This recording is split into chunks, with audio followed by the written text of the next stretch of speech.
Hello, I'm here to talk about Silca, which is one of the iconic brands in cycling.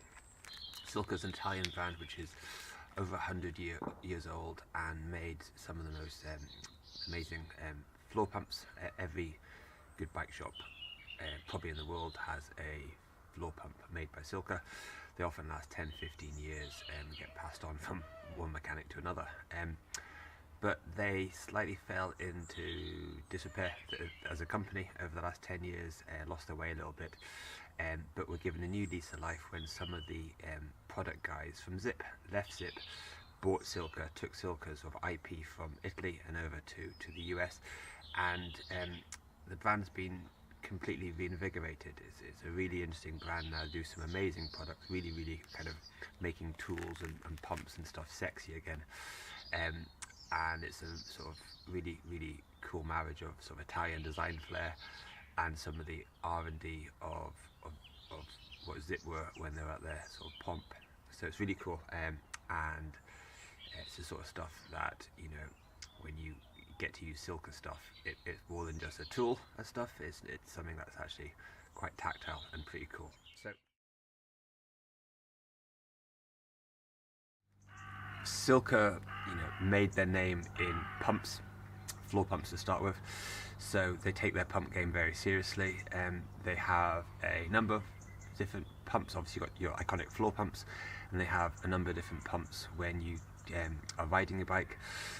Got really big frame pumps which are really cool, but I'm not a massive fan of frame pumps. They're so big, they weigh over 300 grams and they do a great job, but 300 grams is more than most carbon forks are these days, and it just seems slightly irrational to be lugging all that weight around for something which should be hopefully a relatively infrequent occasion of getting a puncture.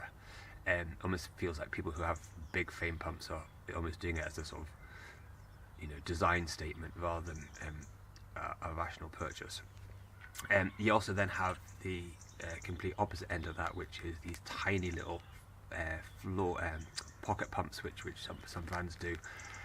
I'm guilty of this. You know, you get the smallest floor pump, pocket pump you can. You get the smallest pocket pump you can, because you want to save weight, but it's a token effort, and the pump's rubbish.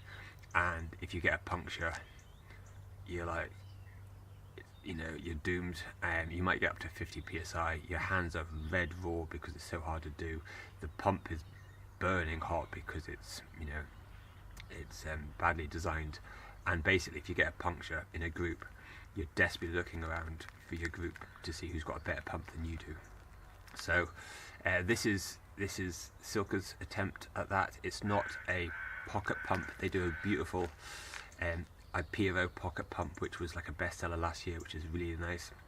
This is designed not to go in your pocket, but to go on the frame. There's a little bracket for your water bottle bosses. They do two versions. They do the £50 version, and then the £120 version, which is Bluetooth enabled. To talk about it as a base pump to start with, £50, you know, it's just really nice. It's the downside of Silca being so well made is that it's all metal rather than plastic, so it's slightly heavier than a plastic pump, but that's a tiny thing to consider. But it just feels a premium product. Really nice. The US magazine said it's a sort of pump you're looking forward to getting punctures on, which is probably the stupidest thing I've heard in cycling, but I kind of know what they mean in terms of, you know, if you get a puncture, you're not dreading it because at least you know it's going to work. And it's just, you know, it's just really, you know, tactile and beautiful. If I just showed here, the hose is built in, and then this is your clamp mechanism, which again is just metal and nicely made. It's got a really clever design so that the heat gets dissipated, so when you're pumping it doesn't get too hot. It says it goes up to 120 psi. Haven't been able to prove that. We got up to 90 and it started getting hard, but on sort of 27mm tyres that we're riding, 85 psi is more than enough, so it passed the test there. So as a £50 frame pump, highly recommended. To talk about it in its Bluetooth configuration, which is this one here at £120, that's an eye-watering amount of money for a frame pump, and we were skeptical to start with. I won't deny it. I just thought that was an awful lot of money for a pump. But having used it, I actually think it's pretty cool. I did a blind test. I let my tyres down and then I pumped them up to what I thought was a decent pressure, and then did the Bluetooth thing, and then was kind of shocked to see that there was only 65 psi. And if you think about, you do say a 100k ride and you puncture after 20k, you know, this is not a sort of limp home thing. You know, you're going to be riding 80k with the wrong pressures, which A means your running distance will be wrong, so you won't be riding as quick as you wanted to, and also, you know, too low a pressure, you know, you might get a dreaded second puncture, and then a third puncture, and then all of a sudden you're in dire straits. So this thing, you know, it's effectively trying to be as good as your floor pump at home. So this isn't a sort of limp home thing, this is a proper bit of kit.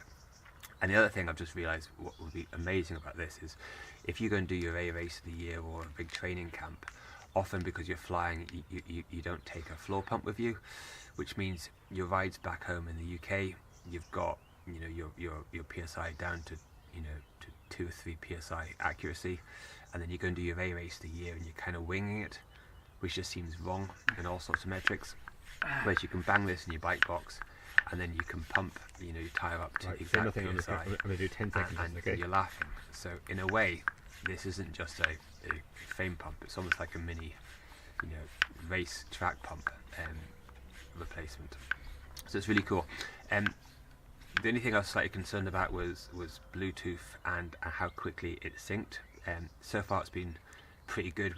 We tried it 3 times to sync, and it synced twice really quickly, and once took like 30 seconds or so to sync.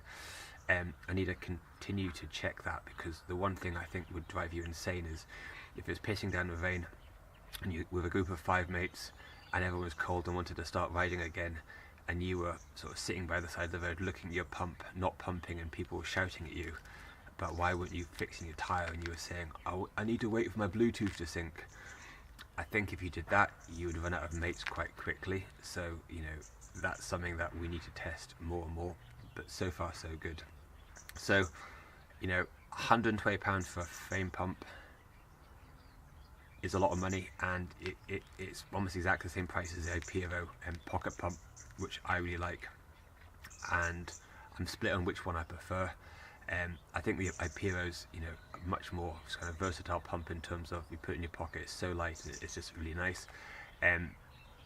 This one I thought was slightly indulgent, but the more I think about it in terms of the fact that it's, you know, so versatile in terms of you can use it, you know, on training camps as a floor pump replacement, and just as incredibly accurate.